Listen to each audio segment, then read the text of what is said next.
In 1998, Wesley Snipes sliced and diced his way onto the big screen as the popular Marvel character Blade, bringing one of comic books' most badass characters into the world of cinema. Blade is a brutal vampire killer whom is out to rid the world of the evil bloodsuckers in order to avenge his mother.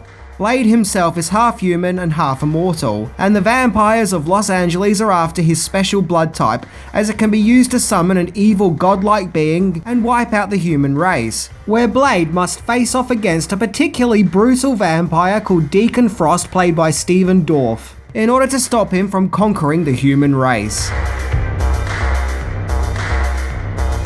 Time to go back to where the modern Marvel movie craze started, by looking into 10 things that you didn't know about Blade. Let's check it out.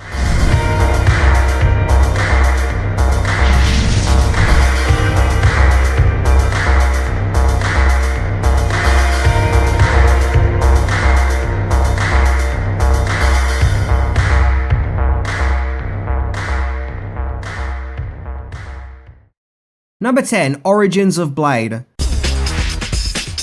Blade made his first appearance in the Marvel comic book The Tomb of Dracula issue 10 in 1973. The Tomb of Dracula comic itself was about a group of vampire hunters whom were tracking down the most famous vampire of them all, Count Dracula. Blade was the creation of comic book writer Marv Wolfman. Wolfman told pencilist Gene Colan that he wanted Blade to be an African American, and to wear a leather jacket and to look heroic. They designed his physical appearance on a variety of African American actors of that time, particularly NFL sports star and actor Jim Brown.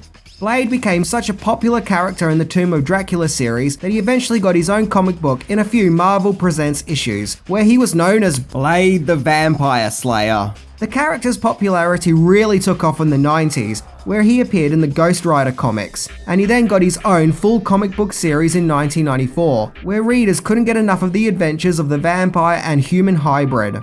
In fact, look at the cover of this comic. That ghoul there is totally Reverend Cain from Poltergeist 2. Was he singing to Blade about how God is in his holy temple? So naturally, the Marvel character was in demand to be transported from comic page to big screen.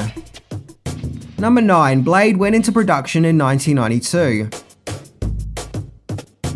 Yes, the theatrical version of Blade was being planned 6 years before its eventual release by Marvel Films, who were trying to get a foothold of adapting Marvel characters into movies but hadn't had any luck yet. Round about that time, the studio was having success with the X-Men animated series as well as planning the Spider-Man animated series, which would also be a hit. It would have been a gamble for Marvel, as the 3 previous movies that came out based on Marvel characters, which were Howard the Duck, The Punisher and Captain America, were notorious flops, along with the infamous upcoming 1994 adaptation of the Fantastic Four movie, which was never even released, of which is speculated that it was made so shareholders could still hold on to the Fantastic Four rights.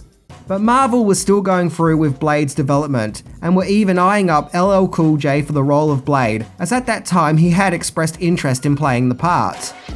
Yeah, you have to remember that this was at a time when Marvel live features were struggling. It wasn't yet this big enterprise that it is now, and thus not many people believed in the Marvel genre. Number 8. Blade was going to be a spoof. The Blade project found its way to New Line Cinema, who at that stage were most well known for the Nightmare on Elm Street series.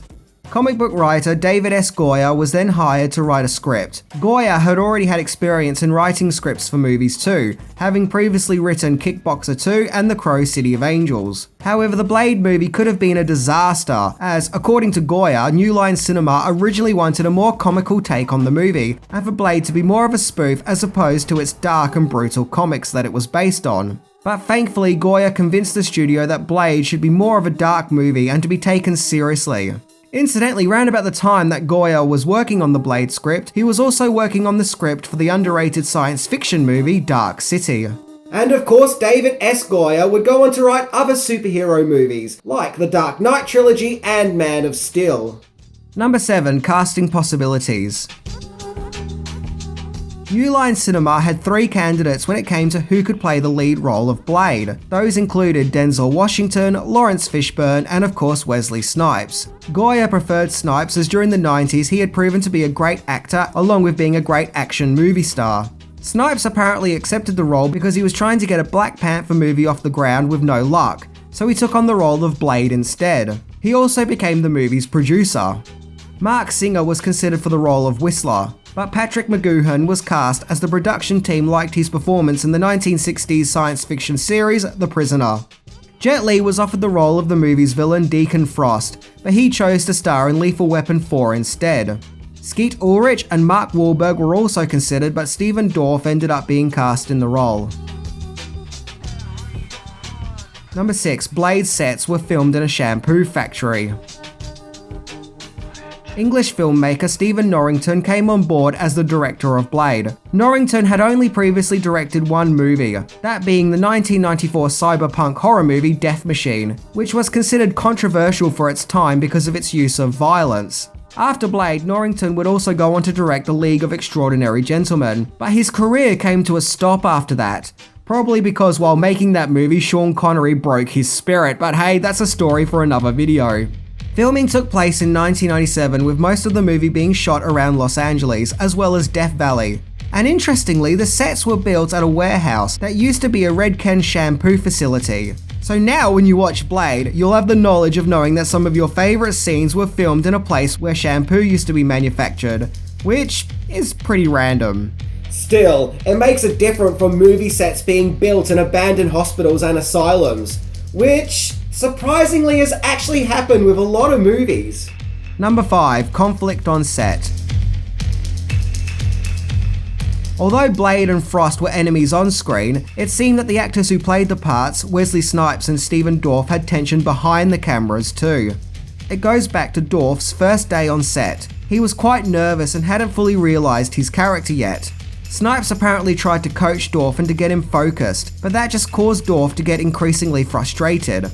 What didn't help was the fact that a heap of famous filmmakers were visiting the set, such as David Fincher, which made Dorff feel even more uneased. Snipes then stepped in not as a co-star but as a producer, and told Dorff that he needs to trust him, and the ordeal created some tension between the two actors, where there was obviously a clash in acting styles.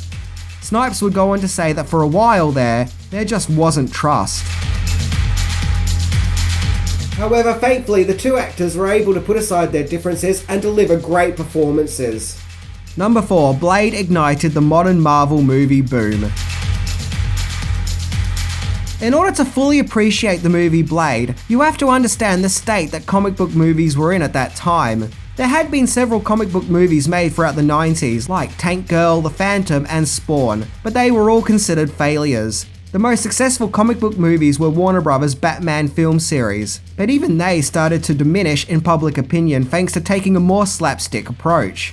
1 year before the release of Blade, Batman and Robin came out, which was a failure and proved that superhero movies are silly and not to be taken seriously, and thus no one wants to see them. That is until Blade came along and proved that comic book movies can be taken seriously and do have a place in cinema and can have intelligence and dignity. And thus Blade started the modern wave of Marvel movies, as movies like X-Men and Sam Raimi's Spider-Man soon followed, which led to an increase of movies based on Marvel characters, which would lead to the creation of Marvel Studios and thus the Marvel Cinematic Universe as we know it. And it all started with Blade. In other words, if there was no Blade, then there would be no Marvel movies as we know them.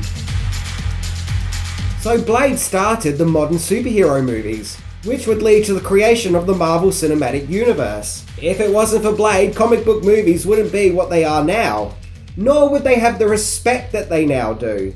Number 3. Lawsuit. As if Blade wasn't a gamble enough, what with it being a movie based on a Marvel character at a time when movies based on Marvel characters weren't successful, and also at a time when comic book movies in general had lost credibility thanks to Batman and Robin, Blade then suffered another knock to its confidence: a lawsuit. In 1997, Blade's creator Marv Wolfman filed a lawsuit over the rights to the character, where he was attempting to sue Marvel and New Line Cinema. Wolfman claimed that when he created Blade, he was under no contract with Marvel, so it was his creation rather than Marvel's. The trial lasted until the year 2000, when a judge ruled in Marvel's favour that they were the rightful owners to the Blade character. And so henceforth Marvel and New Line Cinema could move on with the production of Blade 2, which came out 2 years later in 2002, which then led to Blade Trinity, which came out in 2004. Man, it's always a bummer learning about lawsuits when it comes to well-loved movies and characters. Number 2, the test screening was a disaster. The original cut of the movie was 140 minutes long. However, the movie's test screening was awful, getting a really bad reaction from viewers, in which the studio decided that Blade was going to require reshoots, along with cutting 20 minutes out of the movie. One scene that was added for the new version of Blade was the sword fight at the end of the movie, which was nothing short of spectacular. Which, wasn't in the original film. And ending the movie with this sword fight does make it feel more climactic. The scenes that were cut includes a cameo by Stan Lee himself playing a police officer, and a scene which was to feature fellow popular Marvel character Morbius. The part was cast with director Stephen Norrington himself playing the role. The re-editing of the movie and the reshoots delayed Blade's release by a year, as it was supposed to come out in 1997. But that's probably a good thing, as also in 1997 the Spawn movie came out, which was unsuccessful. And given the dark supernatural nature of both movies, people may not have gone to see Blade, thinking it to be another Spawn. After all, both movies were distributed by New Line Cinema. But that's just a theory. So finally, after the reshoots and tighter cuts, the movie was finally ready to be released. Number 1, Blade Unleashed. Blade was released in August 1998 and made $131 million on a $45 million budget, making it financially successful, and thus making it Marvel's first big theatrical success. It opened up at the number 1 spot in Australia and Spain. Yeah, I can remember it opening up here. It was huge and everyone was talking about it. The film was also very successful in France. The no-holds action and visuals were praised, with it being labelled as a cool, slick comic book adaptation, along with Wesley Snipes' performance. Although some criticisms were that the story felt hollow. So although people may enjoy the razzle-dazzle spectacle of Blade, they may all round feel dissatisfied with it as a movie experience. I think that Blade is a fun and enjoyable action movie. It took the superhero genre to dark and daring places, which is what it needed after the silliness of the last few Batman entries. For lack of a better terminology, it gave the genre balls, and showed that comic book movies didn't have to be silly films made for kids. It started the moviegoers' love and fascination with Marvel movies, and whether you like Blade or not, it created a course correction for comic book movies, guiding it to the leading genre that it is today.